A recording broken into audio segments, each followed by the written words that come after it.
Okay, guys, today we are here with, Michael, see, okay. And Michael, where are we located at right now? we are at Race and 63rd Street. Race and 63rd Street? Okay. So, Michael, I seen you on the way, and I seen you walking down the street, and you were telling me that, where were you on your way to? The shelter. The shelter. Okay, so, Michael, how long, well, I'm assuming, are you homeless? Yes, sir. Okay. How long have you been homeless? Off and on, I'd probably say off a collective 10 months out of the last 8 years. 10 months? I've had about 10 months collective off the streets Okay. in 3 different installments. So before you were homeless, where were you living at before that? With my lady passed away. Your lady passed away? That's good. Okay. Dang, I'm sorry to hear that, man, you know? These cars that be whizzing by.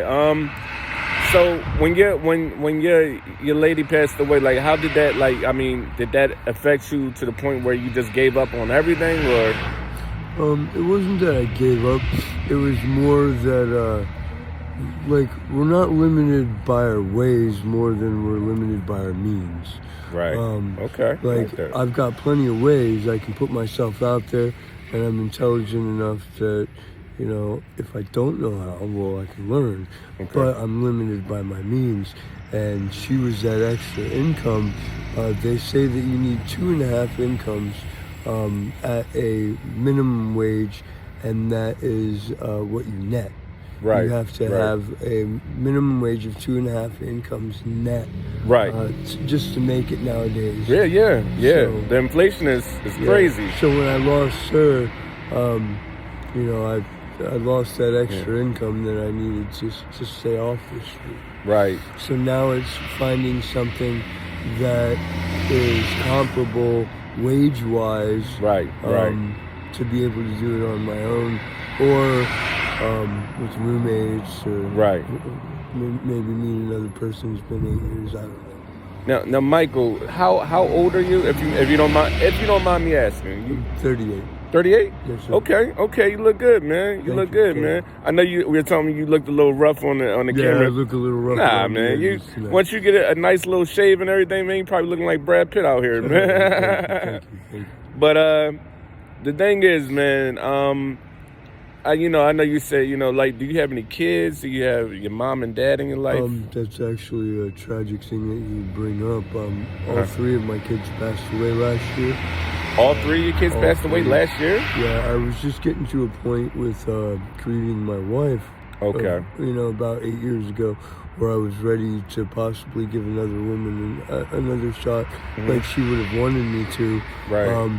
And then my youngest got invited to a basement trap party. She invited her half-brother, my son. So Darren has, I'm not a deadbeat, because the only thing that those 2 had in common was me. Right. That was their only link, was me. So if they're that close, you know that there's a reason. Right. They knew me, I knew them, I loved them. Right. Well, she invited him so that she wouldn't be alone in the scenario. Long story short, Reader's Digest, basement trap party took their lives. Oh, wow. And then not too many months thereafter, the eldest, who felt liable for getting them involved in certain scenarios that would lead to this party. Wow. She took her life out of guilt. She took her life? Yeah.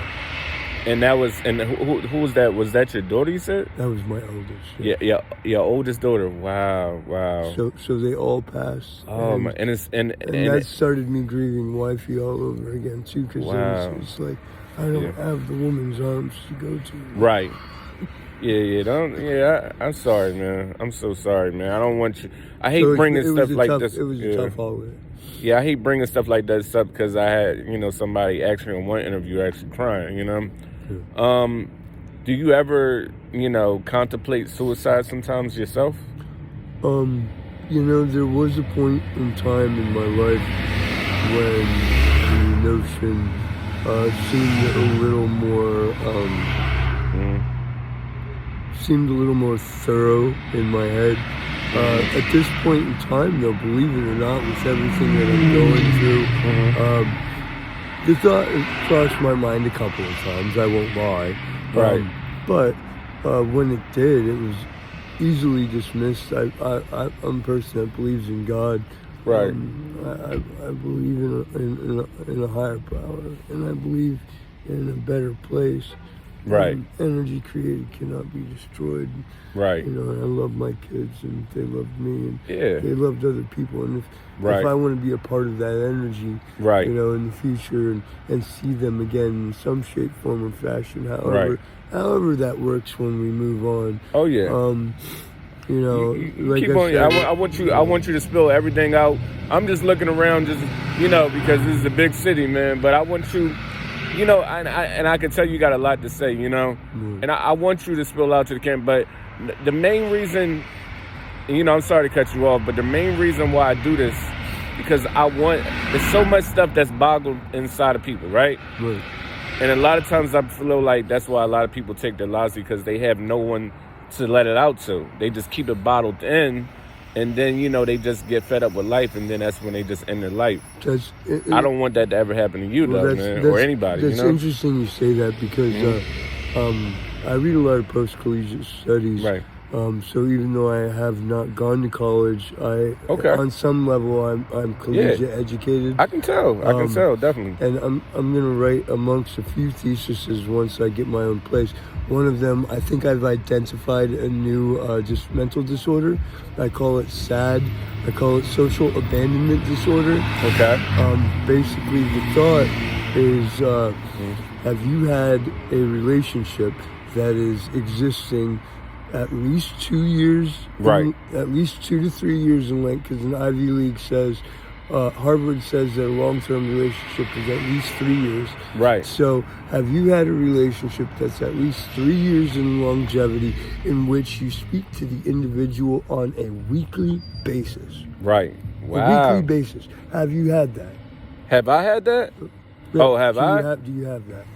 On a weekly basis? Yeah, I would say so. On a weekly basis. I would say so. Well, then you're the curve on the sad thing, because I feel like there are a lot of us out here that cannot say that.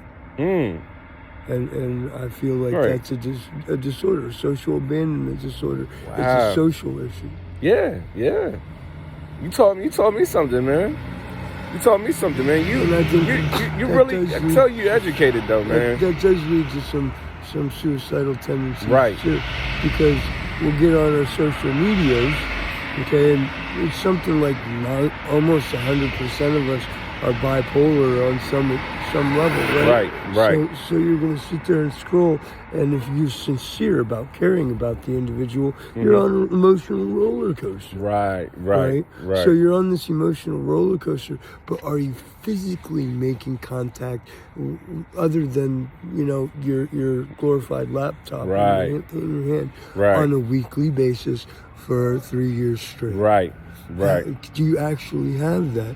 Probably a lot of us say no. Right. So you've got this, emotional roller coaster from social medias causing bipolar, and people trying to get their self-worth from a number count of quote unquote friends. But are they real in a relationship? Right. So. Wow, man. I mean, you got a lot to say, man. And that's good. And I want you to carry that knowledge with you, man, wherever you go, because, I feel like at the age, how old are you again? 38. 38. So you're fairly, I mean, some people consider that very young, Well, some people say I'm about to be on the hill too. So, but what I'm saying is, a lot of these young kids call me old head. Oh nah, well, but at the same time, man, you got a whole life that you can, at the same time. Let me ask you this: are you able to work? Yes. And no. Okay. The issue here is I've got 5 mental conditions. Okay. Okay. 4 of which are stimulant oriented. I do self-medicate. I'm a drug addict. You're a drug. Okay. Okay. It's we're no free judges on here. We don't judge anybody. I moderate. I don't use needles. I smoke. Okay. Okay. But I treat those 4 mental conditions seriously. So this is the thing. What I'm trying to get to. So do you get any help from the state? Well, see, that's what's messed up. That's the next part of it, because I go and I apply for SSI. Okay. And this is what they said. They didn't say that I made too much money for myself. They said I made too much money. I make too much money for the system. Oh no, you okay?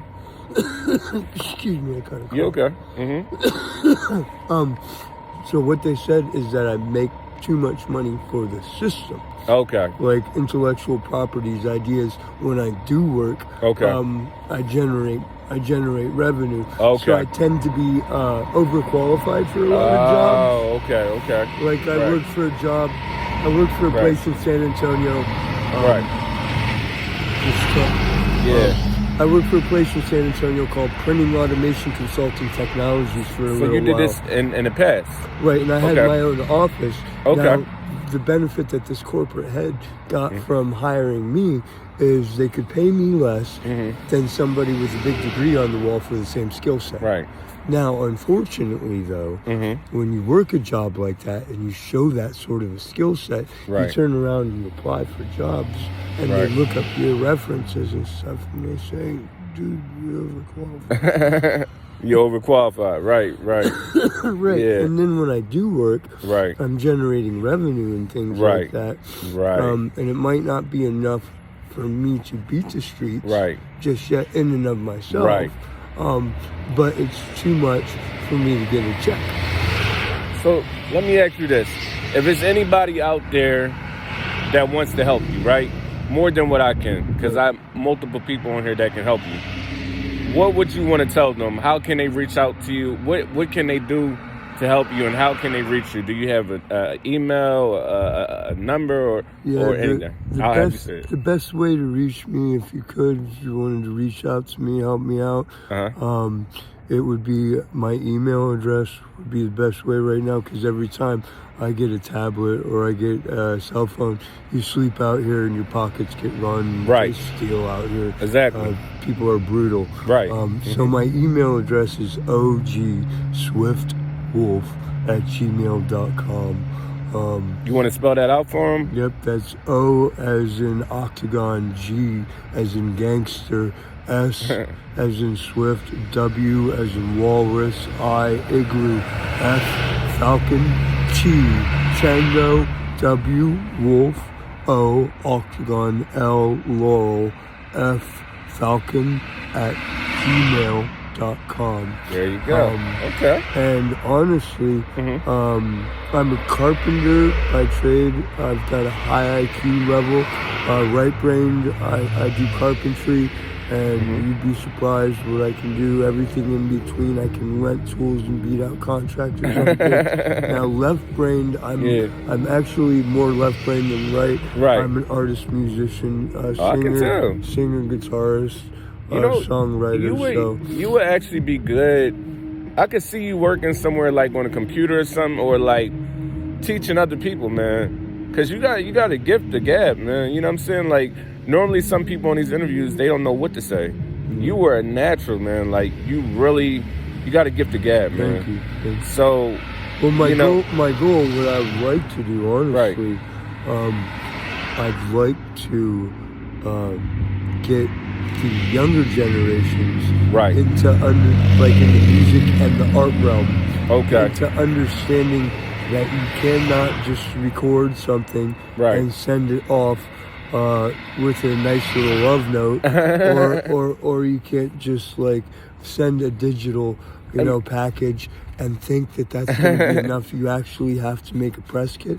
What I would like to do is be a consultant in like the art industry and the music industry, and help these aspiring artists. It's somebody out here on these videos that might see you, that might offer you that chance. You know what I'm saying? They might actually offer you that chance. So what would be your message to the world right now, as we're speaking in 2023, what would be your message to the world? What would you want to change, and what would you want people to view you as, you know, when they see you every day, right?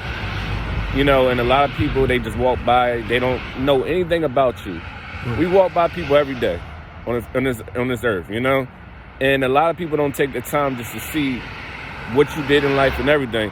What is it that you would want your message to the world to be? I would say that in a world where everybody's hysterical about apocalypse and end of the world and look at all the violence and look at all the hatred and look at Philadelphia, the #1 murder capital in the United States. Right, exactly. And the younger generation's lost. My message would be to get away from that sort of thinking. Right. Get away from that mentality. Please get away from that mindset. Exactly. Don't ignore the book just because of its cover, like myself, or the youngster that needs help and is just despondent and doesn't know what to think. The word apocalypse in Greek actually means as a groom would unveil his bride. Now there's a different way to look at it. Okay, that's a beautiful thing. Right. So rather than look at everything with such a negative twist, and rather look at everything that's going wrong in the world, why not look for the peace and prosperity and the love and all the things that we can aspire to be, help our youth, blossom and get them involved in politics and get them involved in things, especially our youth of color. Get them involved in politics. Get them involved in economics. Get them involved in things that'll help them flourish, not just be another, hot boy on the block, selling guap. Stuck for the rest of their life. I hear you. There's more out there. There's more out there to this world than all the calamity and maelstrom. There's a lot of love and a lot of peace left out there. It's not all doom and gloom. I appreciate that, man. And I believe somehow, we're going to get you somewhere, man. Hopefully somebody on here can get it to where you can preach and you can speak to other people, because you got a lot to say, man. So I know it's more than the streets than just this for you, you know? Yes, sir. I feel like I could see you on TV somewhere, just like a Dr. Phil or something, man. You know what I mean? Like, you got it, bro. You got it, man. Don't let stuff like that, slip away, man, because, it's hard. I understand it's hard, man. Right. But the thing is, if anybody knows, it's me. Right? I'm pretty sure, but the thing is about life that I noticed that it's a lot of people in the world that's going through way worse things than we could ever think of, right? True. We're over here in America. There's people in, third world countries that, just struggling to get a piece of bread, right? Well, what about the little girl that's born into slavery and captivity and is going to see a cage and be sexually trafficked until she dies, and that's all she will ever know? Like, we have a lot to be grateful for. So, what was your name again? Michael. Michael, okay. Michael C, right? That's right. C, okay. So, I can't stay long, it's cold out here, and I know you got to get to where you're going. Yeah, hopefully I make this curfew. But I appreciate you stopping for the interview. Thank you for giving me They the got your email address. I mean, like I said, it's not... ogswiftwolf@gmail.com. Right. Okay. And they gonna have it on this video from earlier, so they gonna get that right away. I'll even try to type it in somehow. But look, and I was even recently featured in Savage. You know how he's been in Philly, Kenzo area shooting videos. Okay. And stuff like that. The guys actually grabbed me, and I'll be in one of his videos. Oh, okay. Yeah, there you go. Blessing too. There you go, man. Get my foot in the door. Yeah. So people would know your face, man. Yeah, how about it? So like I said, we can't stay long, but it's been great, man. We're gonna let you go. And, just one last word to the TikTok, YouTube community, man, that you want to tell everybody? Make love, not war. There you go, man. Michael C. Thank you. Take care. We love you.